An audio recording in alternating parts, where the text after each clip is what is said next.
میسوزی میمیری. آنای بچه چی آینده بچه چی میشه؟ خیلی شونیم سی شبوز سی معلومه که معلومه اما میخوام زنی همیشه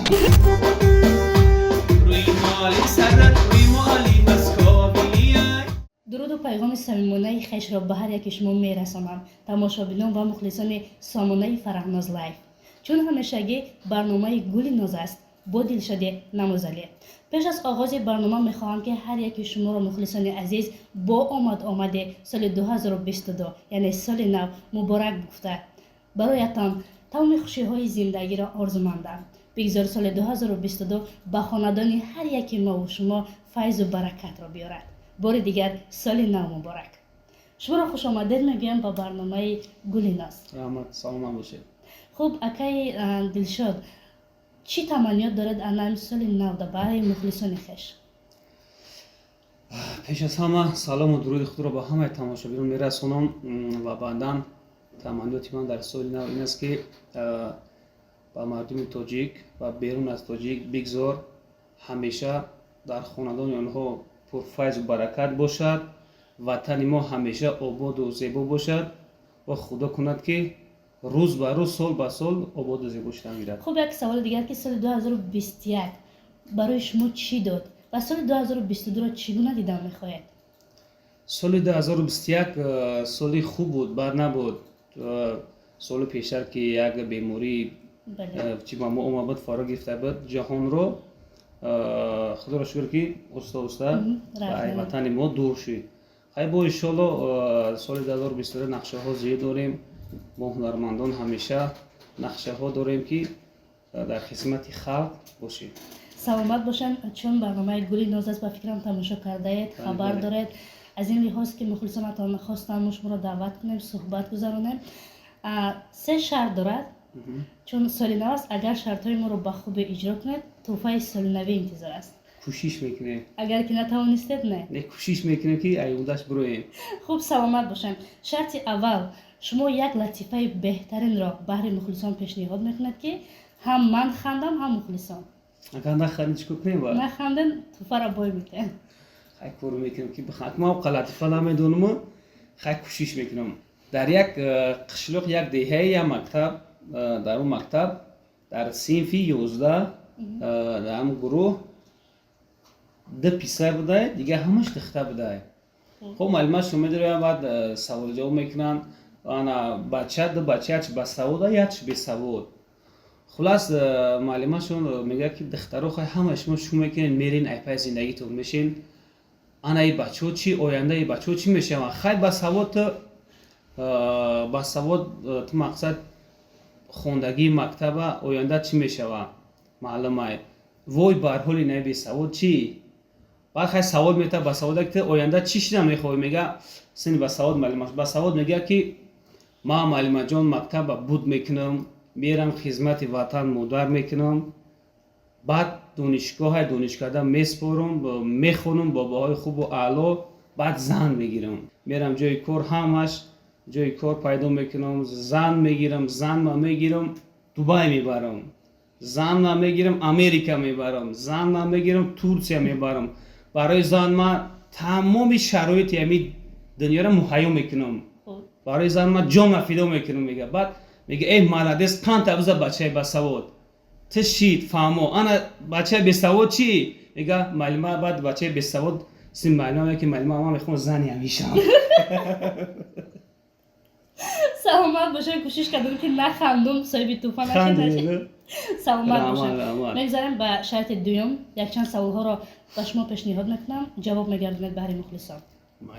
خب اولین سوالی که من میخوام به شما بدم، چون این سوال در دل خودم بود، همین سرود های کلیپ هایی که ترک یاری بی‌وفا عموما از عشق سرود میخواند، از بی‌وفایی از حیات خودتون است؟ بسیار سوال خوب. نه این از حیات خود نیست. خوشبختانه اولی خوشبختیم، مقصد که اولی دور هستیم، زندگی ما خوب است. این با خواهش مخلص انسان میشود. سرودی چون اما در وصف عشق باشد، در وصف وطن مادر بیشتر سرودهایتون در برای علم عشق باشد. خوب شاید با در خصوص مخلصان باشد. خب سلامت باشد. یک چند سرودهای شما رو دیدم با رپ آمیخته است، یعنی با شون امسی. در این باره چی گفتنی؟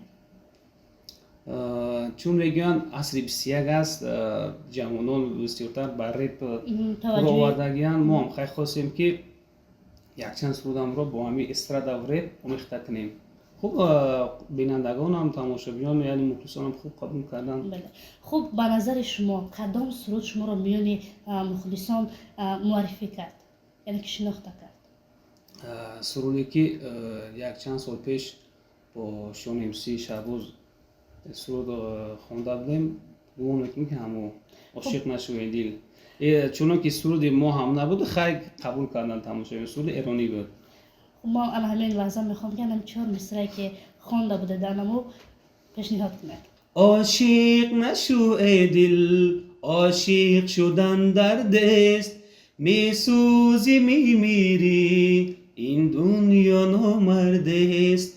عاشق نشو ای دل، عاشق شدن درد است، میسوزی میمیری این دنیا نامرد است. سلامت باشین بهترین. رحمت. خب ما گفتید که از کدام سال از این جدیم شما رو آورده به صنعت؟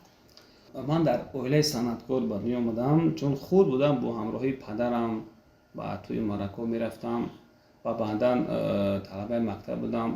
در مکتب چورا بینیوشو میگذروندیم. خلاص از کودکی رفته کسی که در اویله صنعتکار به دنیا آمده باشد او حتما در دلش یک ذوق جوش میزند. ذوق هم نداشته باشد اما در خون هست میگن. رفته همو ذوق باعث میشود که صنعتکار شود. سلامت باشین. چون در آخر ما گفتید که در سال 2022 نقشه های شما چگونه است؟ در سال 2022 چون میگن سال پلنگ است. بله. پلنگ این خودش یک چالاکی را نشان میده. بله. ما میخوایم که در همین سال 2022 نه تنها در سال 2022 سالان چالاکتر باشیم و مثل پلنگ هوشیار و زیرک باشیم. خب همیشه در سعی خود باشیم. از رحمت کلام میگذاریم به شرط سیوم یک سرودی بهترین خود را برای مخلصان پورا پیشکش میکنه. روی مالی سرد روی مالی مسکاوی پیشی بغلت مطلبی دل خواهی گفتم بروم دل تبی آفم دختره آخر میدانی زمان دل خواهی آخر میدانی زمان دل خواهی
یک جهان تشکر زیاد. سلامت باشید. به نهایت آوازی فورم.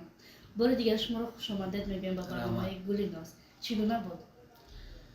بسیار هم یک برنامه خوب بود. میخوام که هم خیلی برنامه ها بسیارتر شود. باز هنرمندان دعوت کنم مردم ما яъне ки мардуми тоҷикистон ва мардуми берун аз тоҷикистон яъне мардуми ғарибам тамошо кунанд, ҳаловат баранд. зинда ва саломат бошем. барномаи беҳтарин буду. Некам акай Дилшод аз уҳдаи шартоб ба хубӣ баромада. Падаркам ку? Як шӯхии солинавӣ буд анами падар. Ана ҷашн зур ки. Ташаккури зиёд. бори дигар хуш омадед. Саломат бошед, зинда бошед, саломат бошед. хайр азизони дил. То барномаҳои дигар шодо.